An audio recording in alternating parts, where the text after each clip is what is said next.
Right. Hello and welcome to the Ascending Souls podcast, the first ever one here.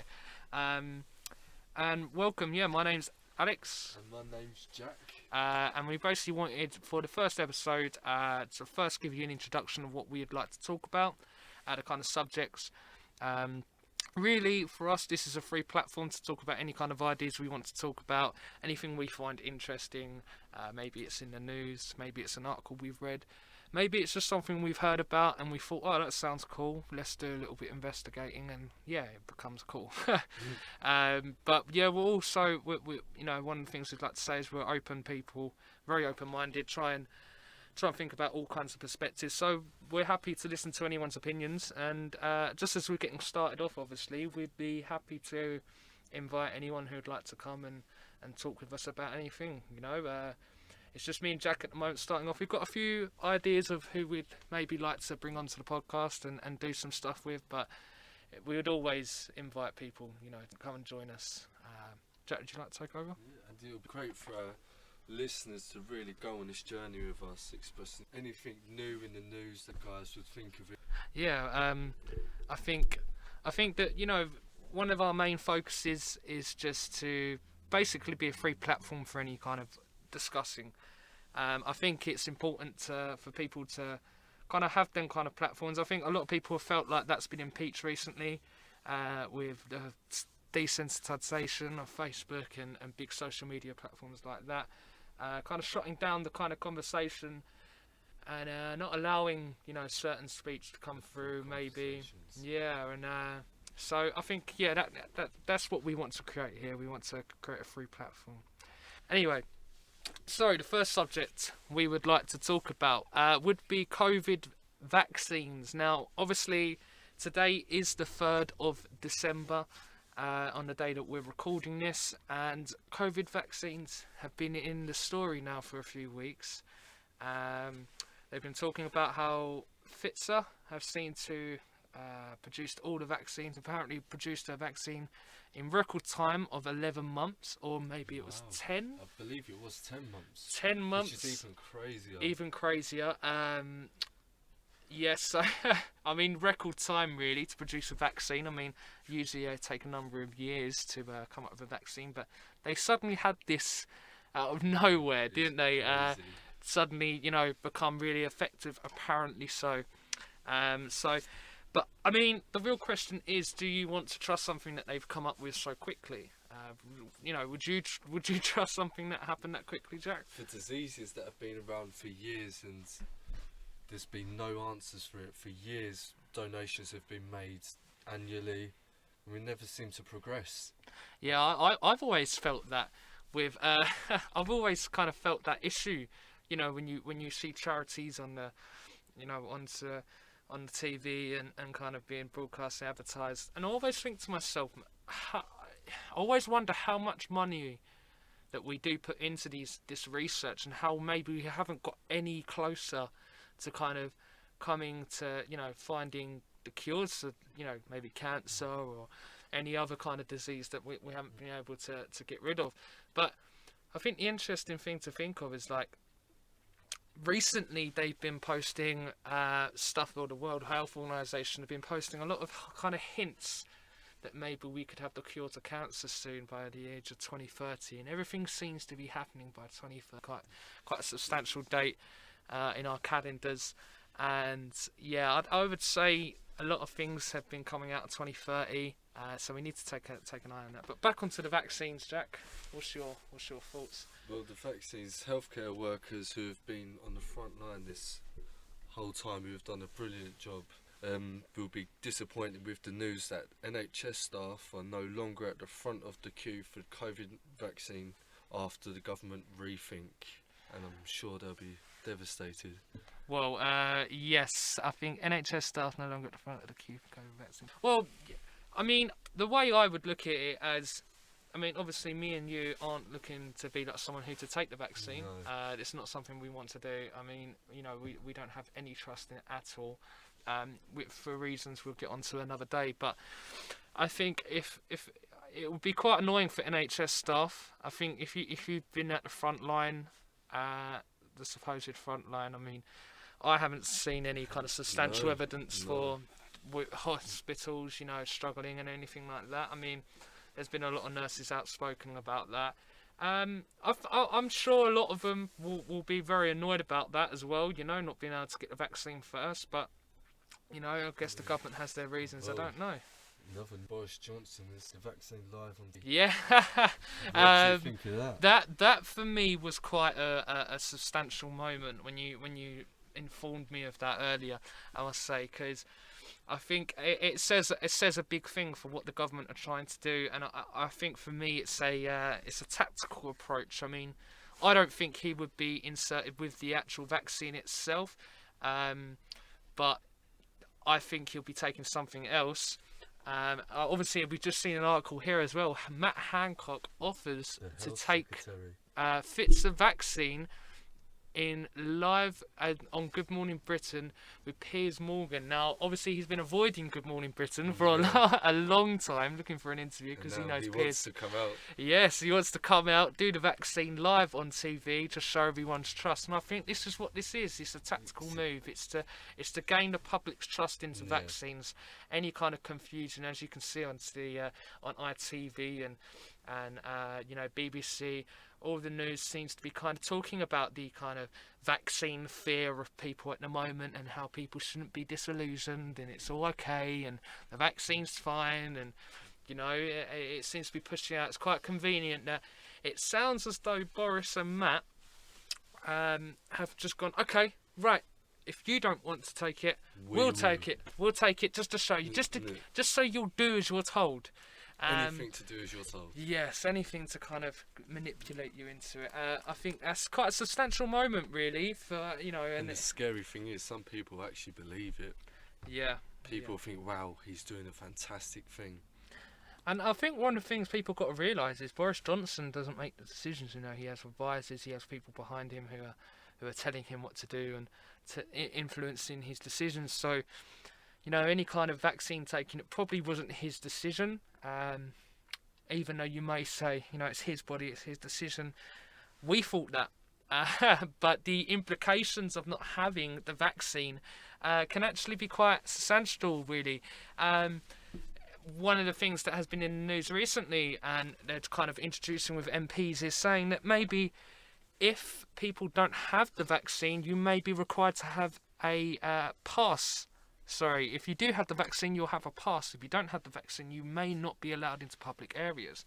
Now, this is one of the things that we were talking about months ago. Obviously, we hadn't started up the channel then, we hadn't started up the podcast, so there's no evidence for that. But anyway, we were talking about this months ago. We were talking about how you would need passes to say you had been vaccinated to travel across the globe, travel to different countries, travel to different locations, any kind of public areas, as you would be deemed a risk to society. And Qantas CEO last week on Australian TV said if you don't have the COVID vaccine, you won't be allowed to travel with the airline.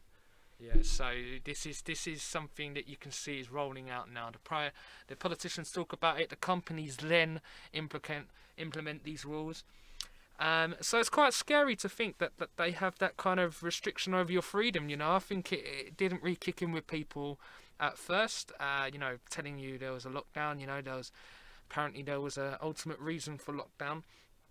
But I think people were kind of more on board with lockdown than maybe they would be with this vaccine pass. And if you're not taking the vaccine, then you won't be allowed out. I mean, that's quite scary for me. What do you think? It is scary. It's crazy how this pandemic has just brought out control. The government really do have. They can lock you up in your homes just like that, and people will just do it straight away with not questioning the reasons behind it. And I think this is another purpose of our podcast, to really get people thinking of why these things are really going on in the world. It's such a scary time. People need to be able to awaken to these issues and really become self-thinkers. Yeah, I totally agree. I think people need to start, thinking about what's really going on, thinking about all kind of perspectives. I think a lot of people are looking at, like I said before, you get different kinds of stages with the COVID-19 stuff, and I think people are at different stages in terms of what they believe, and what maybe influences their decisions on wearing a mask or kind of social distancing or anything like that. The first stage I would say is people started to question, are the numbers right? Is there really any need for all this? But they still go along with it. You kind of have a stage 2 where people are starting to, look into it a little bit more and do think it's, stupid, but are still going along with it. And you could carry on in them stages, and you see people at different stages, and it's quite interesting to see that. And I think a lot of people are starting to kind of look into it a lot more. I mean, one of the things that we looked into actually just before we started the podcast here, we looked into the number of UK deaths. Now we've got 60,000 deaths in the UK as a total as of now, probably just over, but I haven't got the exact figure, but 60,000 deaths in the UK. We've got 1.67 million cases. Now I looked at the population of the UK, it's 66 million. Now just got it up on my screen here, total deaths 60,113, and that is from the 3rd of December 2020. Now the total population of the UK is over 66 million. Now I've done a little bit of maths myself. We found out that 1% of 66 million would be 660,000 people. Now we also done the maths. 60,000 can then fit into 660,000, which is 1% of the population, 11 times. So we'd had to have 11 times the amounts of deaths that we've got after a year of COVID-19 to hit 1% of our population. And we've shut down the economy, we've made people wear masks, social distance. Small businesses are suffering. I mean, the economy is literally crashing, and we will talk more about that in later episodes on why we think that's happening, what we think the agenda is there, what we think the move is there. That is for another day, but we want to keep on to the topic of COVID now. But COVID. So, I mean, the deaths for us, there's no immediate evidence to say that we should be doing a lockdown and should be doing all these implications that we're doing. More people, and I mean, one of the statistics that really stood out for me is that we haven't even had a record amount of deaths this year. We've actually had lower deaths for winter this year than recorded years, before. So for me, that says to me that shouldn't we have more deaths than usual? Shouldn't that be the case? We'd be having more deaths, but it doesn't seem to be the case. We see up to 28 days after a positive test, if the person dies for no matter what reason, on the death certificate it would be put as COVID-19. And that's just crazy. If you had a car crash, it would be put down as death certificate as COVID-19.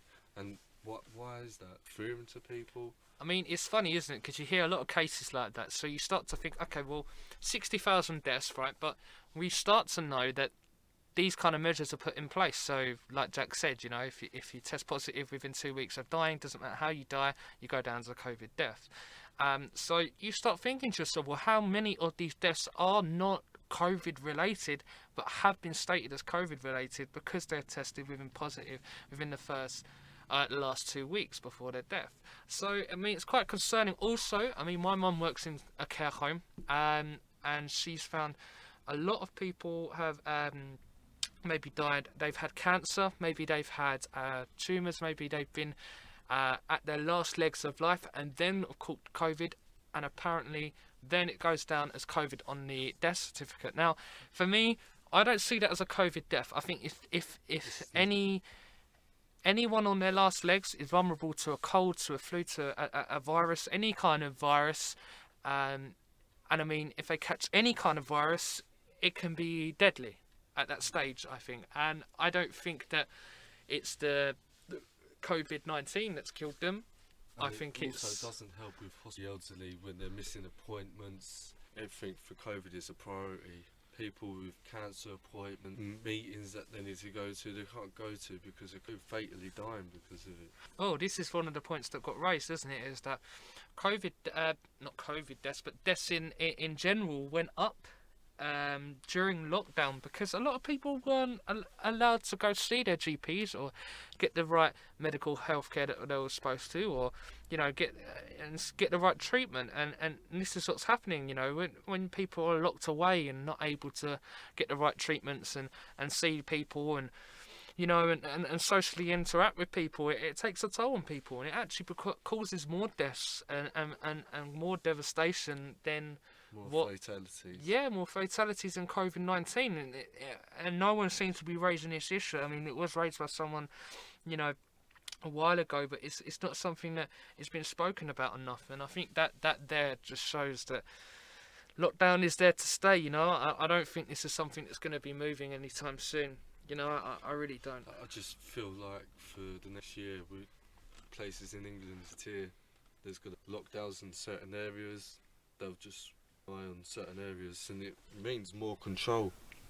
Yeah, I think personally, the tier system's going to be a constant. I don't think it's going to be anything that's just going to be in for a while. I think it is going to be in for a while. Well, more than a while. I think it's going to be in, as long as we let it be there. I think they'll keep it in the tier system. They'll want to keep the threat of COVID around. So it's kind of like a tool they can use Keeping to people compliant. Yeah, one of the things people have been talking about a lot recently is talking about how the rules don't make sense to them, and how the rules don't make sense. How can you, being a pub, not be able to drink unless you're ordering a meal? Now, but what I'd like to explain to everyone is that these rules aren't put in place to make sense. The more blind rules you follow without questioning, the better for them, because it means that in future they can make even more stupid rules to make you do whatever they like, and you'll follow them because you won't question. No one is questioning these rules. Maybe people are saying they're stupid and they're treating the government as idiots, as people that they don't know what they're doing, but this is really not true. They know what they're doing, and they know the agenda they're pushing, and they know COVID-19 isn't a real threat to the UK or the world, and they're pushing it. They're pushing it out. This is all to gain more control, all to gain, kind of more control over your lives, over your livelihood. Bringing out small businesses. They want people dependent on them. They don't want people to be able to own their own fortune, To think for themselves. Yes, exactly. Become self-sufficient. Have their own companies and fend for themselves, because then they're not dependent on the government.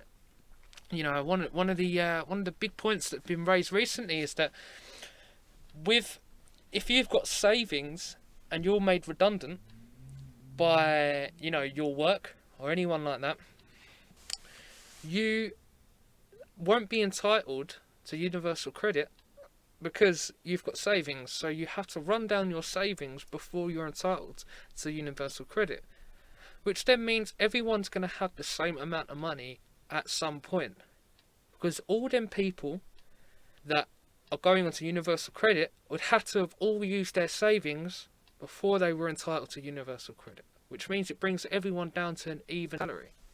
It means that everyone will be the same. Everyone will have the same income. Everyone will have the same.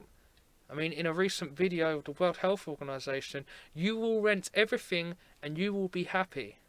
You will own nothing and be happy. To come. Exactly. If people don't start to begin questioning what these organisations and the governments are really doing. We look across the world this year, and there's been protests everywhere. We look back to last week where civilians were fighting against the police in central Paris. Yeah, I mean, it's something that's not reported enough on the media. I mean, we went to a protest, didn't we, Jack? About maybe 2 months ago, something like that. I think it was maybe October time. Yeah, very interesting. Very interesting. It's interesting to see the methods the police use. You see it on the media, but to really see it firsthand and see with aggression. Yeah, and how militarised the police look now. It's scary. I mean, we can talk firsthand. I mean, we were at Trafalgar Square when the speeches were going on. Very peaceful. I mean, at one point, we were told to look at the people beside us and give them a hug and, say well done for everything you're doing and kind of praise each other and respect each other. That was the kind of message that was promoted you know, There was and we love really felt that, and happiness in the air. yeah, Something that this country hasn't had this year. yeah, and one of the things that we you know, I hadn't never been to a protest before, neither Jack, and I didn't really know what to expect. And when you hear protest, you think, oh, well, it could be quite, you know, violent. But actually, you know, it was brilliant. It was brilliant to be part of. We all came together as one. All came together. And that's what it is ultimately all about, coming Yeah. together as one, being united. And this is while the speeches are going on. You know, we had David Icke, we had Piers Corbyn, we had a few other great speakers. We had a doctor. I think it was a German doctor, wasn't it? Yeah, German doctor. And we'll talk you through the story of the day. So we arrive at Trafalgar Square. We start to see speeches and, you know, start chanting and maybe, you know, feel for the atmosphere. Get a feel for the atmosphere. Kind of pick a location. Now, we must have been there about an hour or so, and we knew David Icke was coming up soon, didn't we? We knew what time he was speaking. Something to look forward to. Something, it was a time where you felt, wow, I could really be influenced today. Yeah, it was one of the greats. Yeah, and you know what? We actually started talking to a lot of people, weren't we? You know, we were talking to quite a few people that day. Everyone seemed open-minded. Everyone seemed to be able to be easy and approachable and really listen to one another. Yeah, I know. You know what? It was one of them moments where you really felt like you were with like-minded people. I've always felt that I'm an open-minded person, and you know, someone who loves to be able to engage with people and talk with people, and to be able to, you know, go to a protest and be able to feel that same energy off everyone else was quite intriguing for me, and I'd never felt that before. So, you know, leaving that protest that day, I really had that sense of kind oneness, of to everyone, you know, to make it made me feel as though actually there was potential for people to be able to just sit down and talk things out, because, you know, for that day we were able to talk about things and engage in ideas and not be at each other's throats, you know. And it was amazing. It really felt like you felt proud to be part of the human race. Yeah, and that was the message, you know, behind the protesters. Even so, to get onto this next point that I was going to say, I'd have to bring it over to the next point of the story. So David Icke comes up and speaks. Maybe he talks for about 20 minutes, half an hour or so. We noticed the helicopters above were going down quite lower at this point. I think they wanted to block out his speech. They didn't want the speakers to be able to, didn't want us to be able to hear. Speak freely. Yeah, so that was kind of annoying, but we kind of expected something like that. It's a tactical approach by the police. And it shows the things the police are going to silence us. Yeah. To shut people's voices, to make us not heard. I mean, usually that can tell you if you're onto something, you know, if they try and silence you and try and get some point of a message not out, you know, that's usually the point of the message you want to focus on. So it shows that maybe David Icke was speaking a bit of truth that day, who knows. So anyway, suddenly David Icke comes off stage, police storm. We don't know why. Suddenly the police storm, not where we are at, but at the top where the speakers are. So they go to rush in and try to arrest David Icke, Piers Corbyn, all the other kind of speakers up there.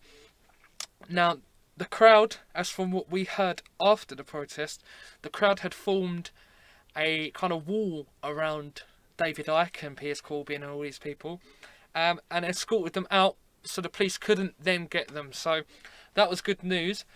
But we were still there at this point, weren't we, Jack? And we had then proceeded to the stairs to go up to the main part where the speakers are listening, and the police were barricading it off. Now, one of the things that we had spoke about before the protest was paid agent of agitation or something. I can't remember what it is. A provocateur. Agent provocateur, that's it. Agent provocateur. Now, what these people are, they're people paid by the government or foundations to basically incite violence, get the crowd, go to a protest, go to a peaceful protest and incite violence, basically get the crowd riled up, get the crowd violent, and give the police a reason to then enforce more control and more aggression towards the crowd. More power. Now, as I was on the stairs, I think Jack was maybe behind me. I was actually with my dad at the time. As we were at the stairs, we had someone run up out of nowhere. Didn't know who he was. We hadn't, recognised him from I don't think anyone else had recognised him from the protest at all. Now, he runs in shouting, "Pigs, pigs, you effing pigs!" Now, no one else before this was shouting abuse at the police. It all stood out to us. It all stood out. It was like, whoa, who's this guy, kind of thing. And I remember, kind of turning back and saying, stop the abuse, stop shouting, F the pigs. This is a peaceful protest. It's not what we want. We don't want this. We don't want people shouting abuse and going crazy. It's not what we want. We're here to promote a message, and we'll do it peacefully. And in the end, I think we got him to go away, told him to go away, and we didn't want that. So, I mean, he kind of scattered off and run off. Now, I believe that was an agent provocateur. Now, one of the things that we saw, and you saw, Jack, wasn't it? A police officer being escorted out by other police officers with a bandage around his head, but he's holding a helmet in his hand. Now, would you like to explain some more, Jack? Well, it's crazy, obviously, that I was from the top steps, so I could see across the crowd, and I could see the police rush in with such aggression. And it was crazy to see, and moments later, a police officer came out with his head bandaged up, but he was holding his helmet in hand. It makes you question, how is that possible? Well, one of the things I would definitely question is how, if he's wearing a helmet, how has he hurt his head? And he suddenly seemed to appear out of nowhere. Now, obviously, as well, one of the points that my dad had pointed out actually was, if he'd been hit on the head and had concussion or anything like that, the paramedics would immediately attend to him. They wouldn't be rushing him out. He would have to be seen by a paramedic at that point, at the risk of further injury. Now, the reason we reckon he was rushed out was to then get the front page. I mean, it did hit the papers the next day, didn't it? It did. So we witnessed that. I believe even only a few hours after the incident. A few hours after, hit the papers, hit the news articles and stuff, and made a show for it. So we definitely think it was to make the protest look more violent than they was, because they was not violent at any point like that. So anyway, proceeding on with the day, we had then all decided to run down to Speaker's Corner, didn't we? So we all marched to Speaker's Corner. Now this is where it got interesting, because as we all marched to Speaker's Corner, we're walking up the road, walking for about 5 minutes. Everyone's kind of rushing out of Trafalgar Square into Speaker's Corner, up to Speaker's Corner, walking down the road. And we look behind us, and what do we see, Jack? Police come storming in on horses. Police are storming in. Now, I don't think they had the horses at this point as we were walking up the road, but they were preparing them. So, it was quite scary, because I remember seeing the police behind me. I was right at the back of the crowd, and the police are running, and all I could think was, okay, I'm going to be the first one that they get to if I don't move right now. And they were all up in their riot gear. Now, I wasn't intending to be violent at all. I wasn't intending to have a kind of, come on in, let's have it kind of thing. That wasn't my intention of being at the protest. So I immediately kind of went up to the queue a bit of the crowd. Luckily, the police didn't actually storm the crowd, which was lucky. That will come later on in the day. But at this point, no, they was not storming us, but they did have riot gear, and I think they was trying to intimidate the crowd by running up behind us in all that riot gear. Also, one of the things I'd like to mention is there was tons of police vans that day, wasn't there? It was crazy to see. I mean, the police, Speaker's Corner, a place known for its freedom of speech, just all of a sudden see these police come storming it and taking away the speakers. It really shows what the world's come to this year, and it's such a shame to see. Yes, so after we had proceeded on to Speaker's Corner, we get to Speaker's Corner and we get the doctors, and we have a few people up there speaking. And Speaker's Corner is famous for a place of discussions, discussion of ideas, for anyone to talk about anything, and discuss anything with a freedom of thought, and it's known for that. So this is one of the reasons we went to Speaker's Corner. Now, the significant thing that happened at this protest, the police then stormed the doctor who was talking about COVID-19, the vaccine, and what was going on. Stormed the doctor and arrested him for talking. So I mean, it shows a lot that we're losing the traditional values of our country here. You know, with COVID-19 and not being allowed to talk about anything bad about it, it's quite scary to show that our freedoms and liberties have been taken away. And you know, in a place that's supposed to be so famous for able to have freedom of thought and freedom of speech, you know, for that to then be all of a sudden taken away. yeah, and someone being punished for talking, where freedom of speech is supposed to be the, you know, the pinnacle thing that keeps that area alive. And I mean, one of the points that we noticed was after this doctor was stormed is the police were kind of dispersing crowds, and actually at this point Antifa had tried to take over the protest. They had stormed in, Bottles thrown. They were clashing with the police. It was only Antifa really who were clashing with the police. We saw police gas. I mean, we saw a woman who got maced in her eyes, didn't she, by the police. She was on the floor. I mean, she looked kind of elderly. I mean, 40s, 50s. You know, so I mean, she did not look harmful at all. I mean, I could be wrong, but I mean, she was just left there on the ground and people were attending to her and her eyes were burning. I mean, you could hear the screams and, you know, it wasn't nice what the police were doing to these people. And I mean, I remember at one stage I was standing, you know, on the field and everything. I was always making sure I was staying away from the commotion, you know, away from where the police were actually, you know, clashing with some people and trying to provoke the crowd. Making sure I was away, and I remember distinctively, and I don't know if you remember, Jack, but the police horses had snuck up on us, and it was only because my dad had said, "Look, mate, look behind you." There was a massive massive horses behind us that snuck up on us really close. Now the police know if we get too close to the horses, it agitates the horses. Exactly. And it could be fatal. Now they were bringing the horses closer to us, behind us. Now there was nothing we could do. If you know, I didn't know they were even behind me, and I got alerted. So someone who was at the protest was telling everyone, get away from the horses, you know, you don't want to agitate these, you know, this is what they're trying to do. And the police were not worried about agitating the horses at all. It's not their worry. About showing the power and the control they have in the situation. Exactly, and we just wanted the best possible outcome, you know, no one to get hurt, you know, and no horses to kick out or anything like that. But you know, luckily that didn't happen, from what we know of. But you know, but there was some definitely better aspects to the protest. I mean, even when we got to Speaker's Corner, there was music playing. People were trying to have a good time and dance and come together, you know. And you might be thinking, oh, well, how comes you're dancing? You know, you've got want a message to promote. Of course. But one of the messages, love. Yeah, it's promoting coming together, and that's what music does very well. You know, it brings people together. All these open-minded people to one place to all freely express their thoughts and opinions.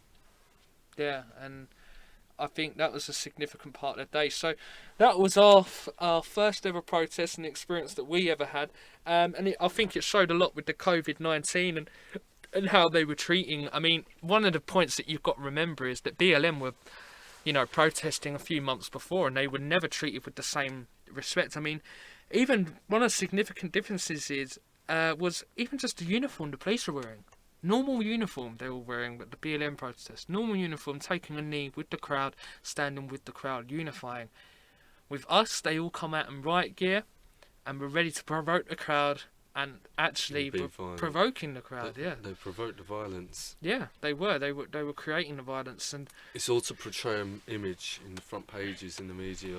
Yeah, and that's what I think the intention behind it is to create the idea that anyone who doesn't believe in the COVID-19 virus are violent thugs who, you know, are just misinformed. To society. Yeah, danger to society. This is how we're labelled. And you know, if you're one of these people who are a danger to society, apparently so, then you might want to tune in for us on the podcast, because we're going to be talking a lot more about this. It's a subject that we obviously want to keep on talking about as it progresses on. I mean, it's been going on for about a year now. We're a bit behind and a bit late to talk about the subject. But we feel now is the right time to come together and give you this information to help you all become open-minded and ascended souls. Yeah, I do think this is a perfect time to start It's like this podcast, you know. We want to get talking to people. We want people to start awakening and seeing what's really happening. You know, a lot of people don't know about this information that goes on, and there's a lot of information out there that a lot of people aren't exposed to, and people don't want you to find out this information, and we want to kind of promote that, you know. Do a lot of research and keep your mind open, you know. Maybe it sounds unbelievable at first, but trust me, there can be a lot of evidence of stuff, and This you know, is all we the had part of growing. we had to go through that process, you know, and it's all the something you part have of to growing. go through. Yeah, and I think you know, we just want to be able to discuss ideas, and this is what we're trying to do with this podcast. So thanks for tuning in on our first podcast, the Ascending Souls podcast. We hope you've enjoyed. We're glad you stuck around this long for for us, because sometimes we can be quite boring, but but no, we hope that you come back and check back with us. And we'd love to hear from you as well. If you'd like to drop a message below. Yeah, drop a message, a comment, We'd love leave to likes, hear your subscribe, thoughts. you know, kind of engage with us, you know. We want to hear from you guys, you know. Even though we're a small channel, we just started up, obviously. We've got 0 subs, obviously, for the moment now. But, yeah, we want to get our message out there, and we want you guys talking with us, and we want you guys to be able to engage with us, ask questions. Maybe you could jump on the podcast with us, who knows? Maybe that could be a possibility in the future. And it'll all be part of this brilliant journey. Yeah, brilliant All as journey. one. And we want you all to join us on this journey as we learn more and we grow more. So thank you everyone for listening, and we'll see And you good next time. night. Good night.